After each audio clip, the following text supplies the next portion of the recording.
This is News 25 with Deanna O'Donnell and Unette Gentry. News 25, local news you can count on. News is brought to you by J.K. Nelson Law. Give them a call, 727-9900. Today's news is also brought to you by Gunny's Air Conditioning and Heating. New service and repair. Call Gunny's 775-727-6800. Welcome to News 25 here on KPVM TV and Ace Country Radio. I'm Deanna O'Donnell. And I'm Unette Gentry. It is Tuesday, July 12th.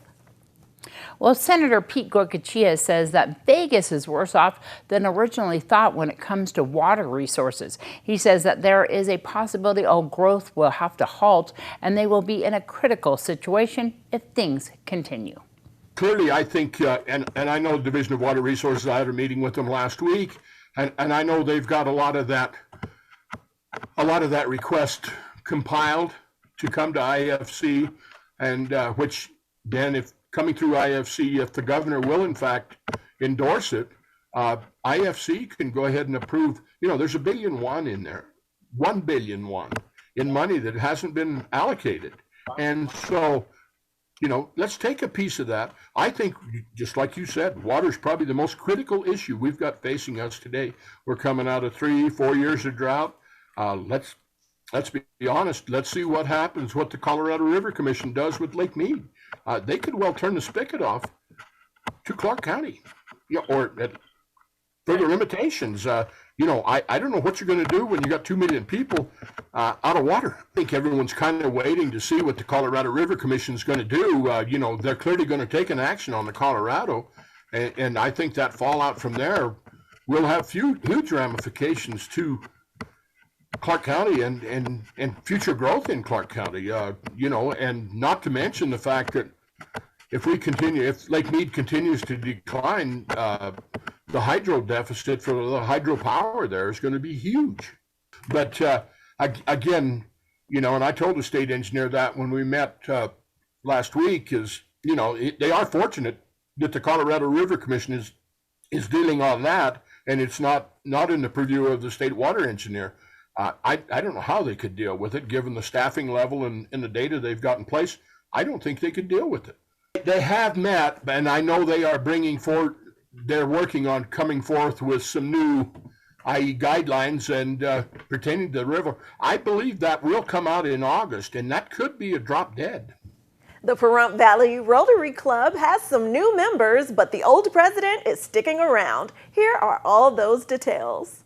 And every privilege has its corresponding obligation. The Rotary Club of the Pahrump Valley held their debunking, officer installation, and new member induction ceremony on Sunday. The lunch meeting was followed by the current president, Eddie Williams, being installed for another term in his position. The board was put in place for the popular club, and some members received an honorary membership, and new members took their oath. Members were also recognized for their service with certificates, and Dina Erdag Williamson took Rotarian of the Year for all of her hard work and dedication. If you would like to find out more about the Rotary Club of the Pahrump Valley, look them up on the web, or you can stop by their weekly meeting at noon on Tuesdays at Artesian Cellars, located at 1731 South Highway 160 here in Pahrump. So congratulations as Rotarian of the Year.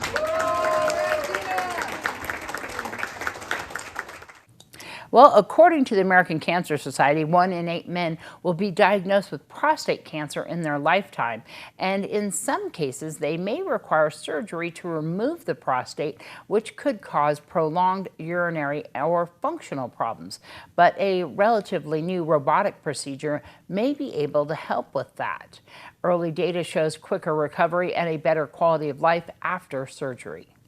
Most recently, a purpose-built robot was introduced, a new generation of robots that have one cannula, so one cut. Through that comes all the instruments and camera. So only one cut in the belly of the patient to perform the surgery of removing the cancerous prostate. Dr. Jihad Kayuk is a urologist for Cleveland Clinic and one of the first surgeons in the country to perform this procedure. He says there are some key differences between this kind of procedure and others available for men with prostate cancer. For example, the single incision robot goes in through the bladder, which makes it easier to focus the surgery to just where the prostate and disease are located.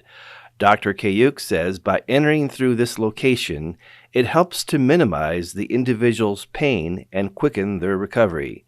They also no longer need narcotics after surgery and may have a significantly shorter time dealing with bladder control issues.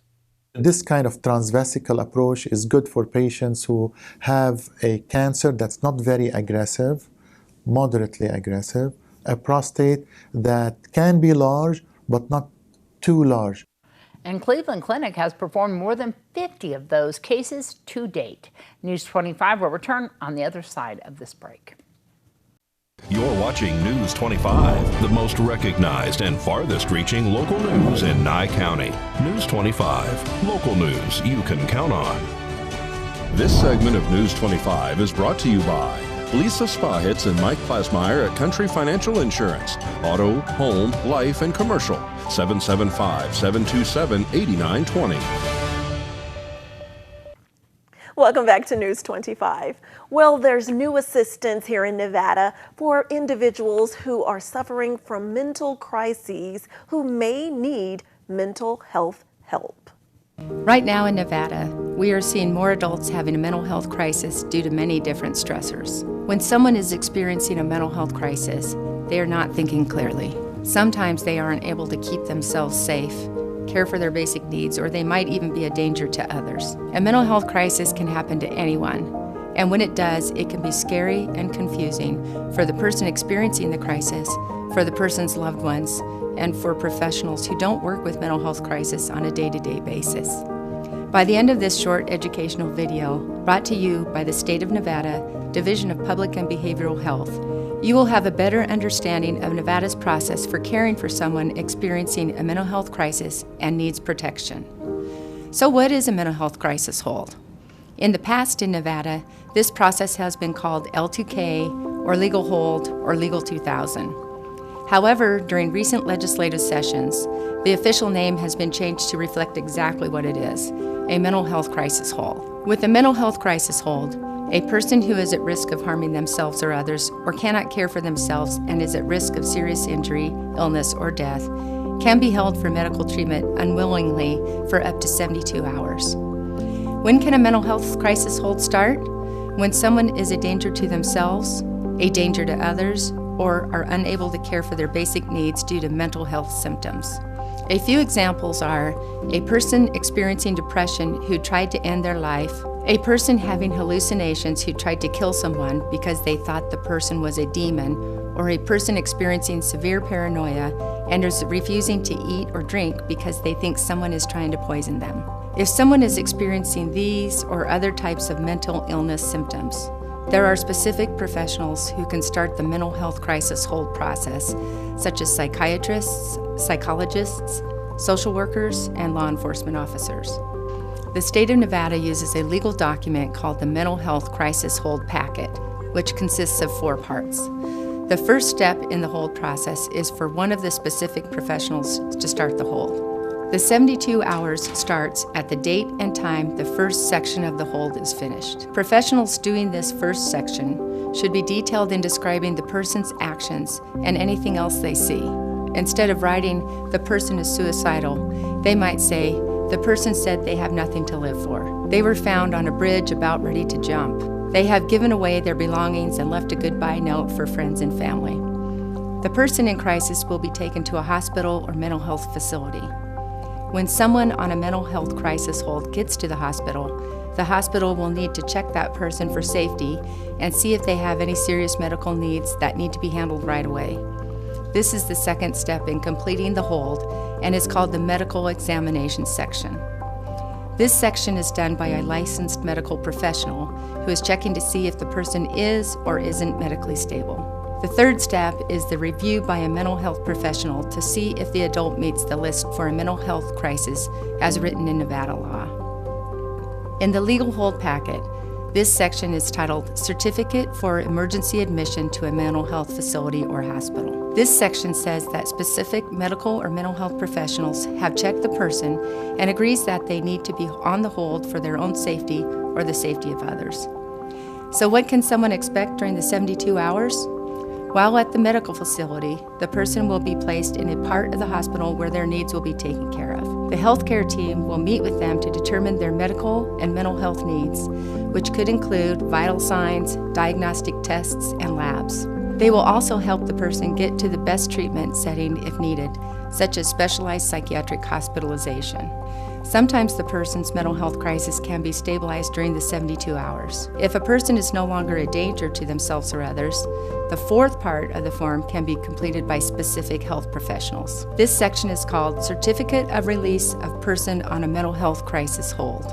When a person is stabilized within the 72 hours, the healthcare team will help connect them to outpatient mental health services and begin getting them ready to leave. Many people will not need to go to a specialized psychiatric hospital, but for those that do, the process can take anywhere from several hours to several days. Some people will experience mental health crisis for longer than 72 hours. During these situations, before the 72 hours ends, the healthcare provider asks the court to extend the hold. If the 72 hours is set to end over a weekend or holiday, the provider has until 5 p.m. on the next workday to petition the court. The court schedules a hearing within 6 days, not counting weekends and holidays, and gets an attorney to represent the person. During that time, the attorney will talk to the person and go over their options. The court may have its doctors meet with the person as well.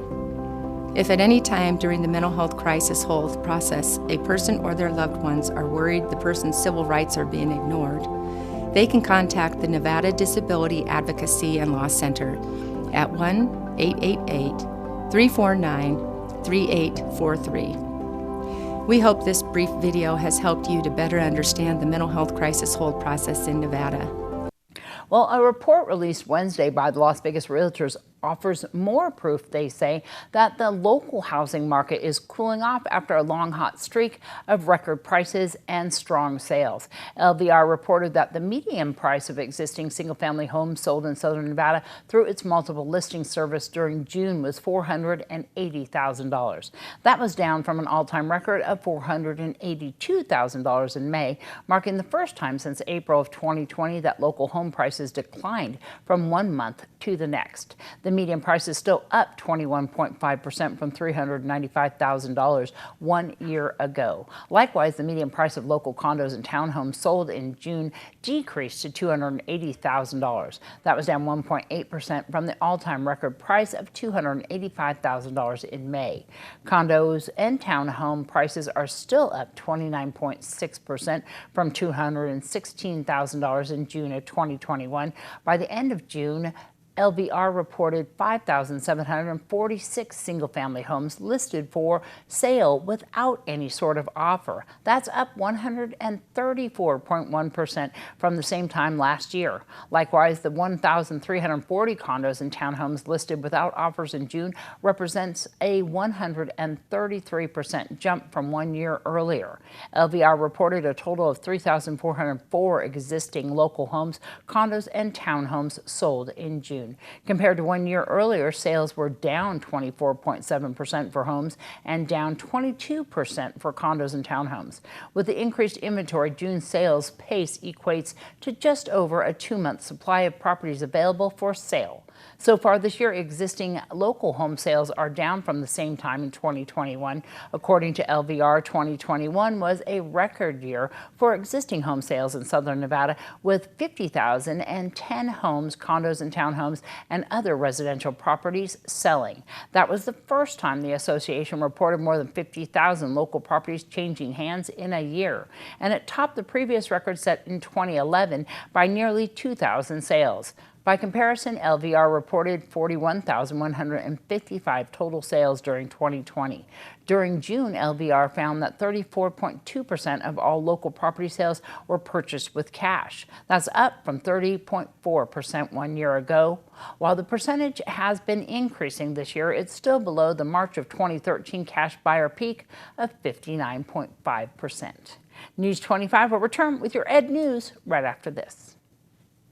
You're watching News 25, brought to you by Mountain West Lawyer, Injury Attorneys, 727-9500. Also brought to you by Silver State Health. Visit silverstatehealth.org or call 702-471-0420 for an appointment. News 25, local news you can count on. Well, there's good news in today's educational news. We've all heard of college signing days for athletes, but one school full of underserved kids is celebrating an academic signing day after earning more than $7 million collectively in academic scholarship opportunities. Even though the odds were stacked against these teams, they made it to the finish line through big challenges and even a pandemic. Kim Martinez reports. Nasandra Johnson leads her senior class at Dr. Howard Fuller Collegiate Academy in a senior celebration like you've never seen before. In the fall, I'll be attending Marquette University! University of Wisconsin-Madison. Cleveland State in the fall. In Cole College. I'll be attending MATC. Let's get it! Cheers and tears and a room bursting with pride. The excitement is certainly justified as each student in the class of 2022, one by one, walks up to the podium announcing staggering amounts in academic scholarship offerings they've earned. After receiving 20 college acceptances and earning over $200,000 in scholarships. Followed by which college or university they've picked. Attending Jackson State University. All we see on TV and here on the radio is all the negative stuff about young black people. What you get to do today is to celebrate the good stuff. The charter school sits in a rough area of the city and was started nearly 20 years ago by Dr. Howard Fuller, a staunch school choice advocate. Parent choice has never been the issue in this country. The issue has been who has it. Knowing the education options have always been limited in areas like this one, and the academic outcomes are usually bleak for students of color, Dr. Fuller started his own school with tremendous results year after year. 100% college acceptance by graduating seniors. $7 million in offered scholarships. 32 college acceptances. Over $600,000 scholarship and money. I was in tears and I just had a chilling feeling, go through my body when I seen all of the students. After receiving 19 college acceptances, over $500,000 in scholarships. It's a real good feeling once you announce your accomplishments and what you do. I will be attending UW Milwaukee. How did it feel to stand up there and tell everybody where you're going? I was a little nervous at first when I was out, but once I got up there, it felt good because it was like I'm the first kid in my family to ever go to college, so it was great. I tried not to tear up because I am emotional. I've been through a lot. I didn't have a dad in my life. My mom just was the only person that was always there for me, so. Fighting through life's challenges and a pandemic, to be able to stand here today makes this year's Academic Signing Day celebration extra special. There's all kinds of stuff going on in this country. And so for me to see a group of young people cut through all that, fight through all of that, get to this point in their life, is huge. Everybody did their thing. I'm proud of everybody. Class of 2022, we out. Congratulations to all of those seniors. And every year that High Energy Academic Signing Day is held, Dr. Fuller makes sure that all of the school's underclassmen are in the audience so they can witness that success and start envisioning that same positive outcome in their own lives.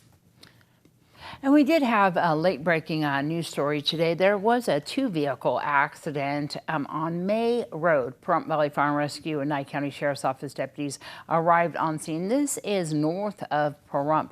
We want to let everybody know that this is involving a sedan and a rural mail carrier. We did get some additional photos from the family and some information from the Nye County Sheriff's Office and Pahrump Valley Fire and Rescue on this, and we will be following up on this report on tomorrow night's broadcast, but there was one person that was transported to our local facility here. And we're going to go right now to your Save a Pet, which has a beautiful cat available for adoption right now. Hi, I'm Darby here at Never Forgotten Animal Society, and today we are joined with Black Beauty, and she is quite a beauty. She actually was a mother for a lot of different litters. She fostered a lot of litters and took care of the little babies that didn't have a mom. This little white one likes to hang out with me in between other cats, sorry. So Black Beauty, she is beautiful. She has beautiful gold eyes, very, very sweet, gets along very well with other cats, obviously. If you want to come and see her or any of her friends here, like this fluffy white one at Never Forgotten Animal Society, you can give them a call at 775-537-8674. They're located at 520 East Street, Suite C, behind Wells Fargo. You can also go on their website at neverforgottenanimalsociety.com, or you can check out their Facebook page, Never Forgotten Animal Society.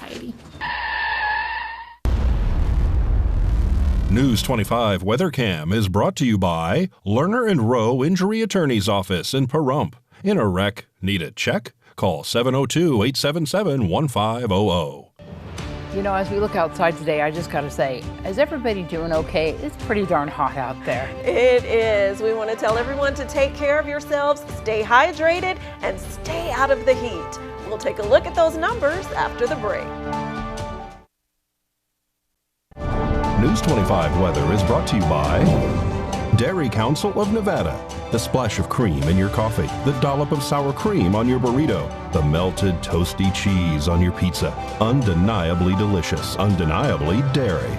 Enjoy what's real.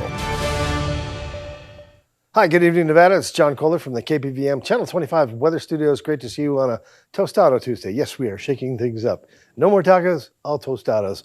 All Tuesday. Check this out. Fernley and Fallon, 102 degrees. Your weather twins. Carson City saw 99. Tonopah, the cool spot in the state today, 93 degrees. 95 out there in Goldfield. Beatty sweating it out, 105 degrees. Amargosa, even more so at 109 in Las Vegas. Ring-a-ding-ding. You're the big winner chicken dinner. 112 degrees here in Las Vegas. In Henderson, oh my gosh, nothing compared to Death Valley, 120 degrees. Owie. Here in the paradise of Pahrump, however, 107 degrees. That's our current temperature. That's today's high. Southwesterly winds blasting us to the tune of 15 miles per hour all day long. Actually, not too bad. Sun rose this morning at 5:36 a.m. Setting this evening about 8:02. Look for a gorgeous sunset and a low tonight of 81 degrees. And as we push on into the week and into the weekend, what are we seeing? A whole lot of triple digits, baby. 106 degrees. Pretty much averaging throughout the entire week. Winds staying under 15 miles per hour. For the most part, averaging about 12 miles per hour as we head on into the week. Thursday, Saturday, and Sunday, looks like we're going to pick up a little cloud cover, but maybe a little humidity, but no rain. Yeah, look at that Saturday, 108 degrees. Won't that be something? Breathtaking. All right, back to the desk. Here's Deanna. See you tomorrow. Good night. Good night.